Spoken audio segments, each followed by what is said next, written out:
एक गरीब मजबूर लड़की की रहस्य भरी कहानी सुनकर दिल धड़क जाता है। कितनी तकलीफों से केला लेती है। एक दिन स्कूल से वापस आकर मैं अपने कपड़े बदलने लगी। मैंने पहले तो अपनी कमीज उतारकर साइड में फेंक दी। मैंने बस फ्रॉक पहना हुआ था।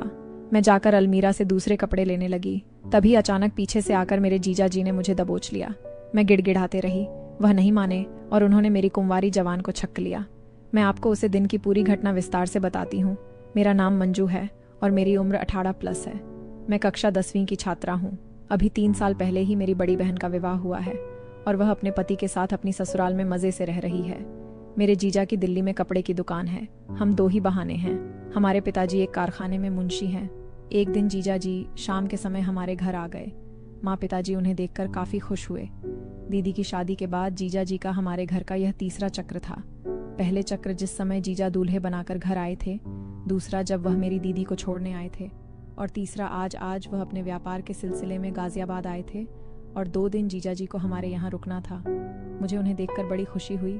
जीजा जी काफ़ी हैंडसम और हंसमुख हैं। ये तो मैं जब ही जान गई थी जब जीजा जी दीदी को पहली बार देखने आए थे। चटपटी बातों से उन्होंने दीदी और मुझे हंसा कर लोट-पोट कर डाला था।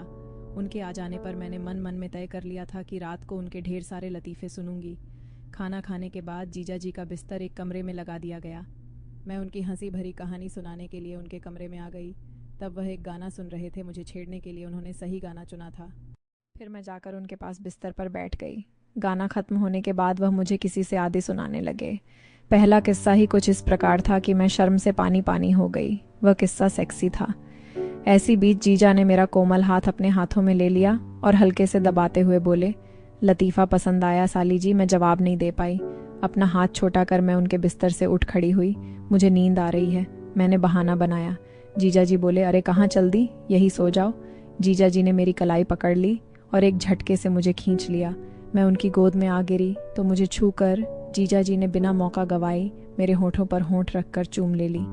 मेरे सारे शरीर में बिजली जैसे करंट प्रवाहित हो गया। शर्म और घबराहट में मैं खुद को जीजा जी से छुड़वाया और भागकर अपने कमरे में गई। जीजा जी की इस हरकत पर मैं हक्की बक्की रह गई थी। मेरा दिल जोर जोर से धड़कने लगा था और मेरे हाथ पांव यूं कंपने लगे थे जैसे मैं बर्फ के पानी में नहा कर आई हूँ। उसे रात में सो नहीं पाई। सारी रात में जीजा जी के किस्से को याद करती रही। दूसरी सुबह मैं स्कूल चली गई। मेरा सामना जीजा से नहीं हो पाया और ना मैंने उनका सामना किया। दोपहर को मैं स्कूल से लौटी तो मन घर पर नहीं थी। मुझे याद आया आज एक तारीख थी और एक तारीख को पिताजी को सैलरी मिलती थी। माँ इस दिन पिताजी के पास कारखाने में पहुंच जाती थी और पिताजी और माँ घर का सारा सामान बाजार से खरीदने चले जाते थे।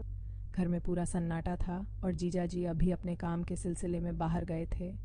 मैं घर का दरवाज़ा अंदर से बंद कर लिया था और अपनी स्कूल की ड्रेस उतरने लगी ताकि अगले दिन फिर से इस्तेमाल की जा सके। ड्रेस मैंने कमीज़ उतार दी और पलंग पर रख दी। तभी मुझे पीछे से किसी ने दबोच लिया। डर के कारण मेरी चीज़ ही निकल जाती, लेकिन तभी मेरे मुंह पर दबोचने वाले की हथेली जमी थी जिससे मेरी चीख गले में ही रह गई। मुझे दबोचने वाला मेरे कान में धीमे से बोला, छींकना मत साली। जी मैं तुम्हारा जीजा हूँ, छिकोगी तो बदनामी हो जाएगी। और मेरे मुंह पर से अपनी हथेली हटा ली।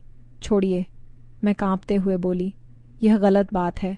जीजा जी बोले, मैं तुम्हारे लिए तभी से तड़प रहा हूँ जिस दिन तुम्हें पहली बार देखा था। तुम्हारी दीदी से काम का बहाना बनाकर मैं यहाँ सिर्फ तुम्हारे लिए आया हूँ। मुझे कपड़े पहने दीजिए। जीजा जी प्लीज़, मैंने जीजा जी से रिक्वेस्ट की। जीजा जी बोले, तुम्हारी जवानी देखने को तरस रहा हूँ। आज मुझे इस जिस्म को जी भर कर देख लेने दो।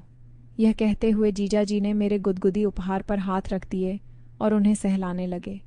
मेरी सांस उखड़ने लगी और मुझे शर्म आने लगे और शर्म से मेरा चेहरा लाल हो गया था और जीजा जी मेरे दूध को ऐसे सहला रहे थे जैसे कि कोई रबड़ का गुब्बारा हो। धीरे धीरे मेरा भी मूड होने लगा था और मेरा भी खून गर्म हो गया था। ऐसा आनंद मैंने ज़िंदगी में कभी नहीं लिया था और मुझ पर ऐसा नशा सवार हो गया था जिसे मैंने ज़िंदगी में कभी सोचा भी नहीं था। और मेरी आंखें बंद हो गईं और मैं एक अजीब आनंद को महसूस करने लगी। मैं अपने जीजा जी को बिल्कुल नहीं रोक पा रही थी। तो दोस्तों, आगे की कहानी अगले एपिसोड में हमारे चैनल को सब्सक्राइब करें और इस वीडियो को लाइक करें।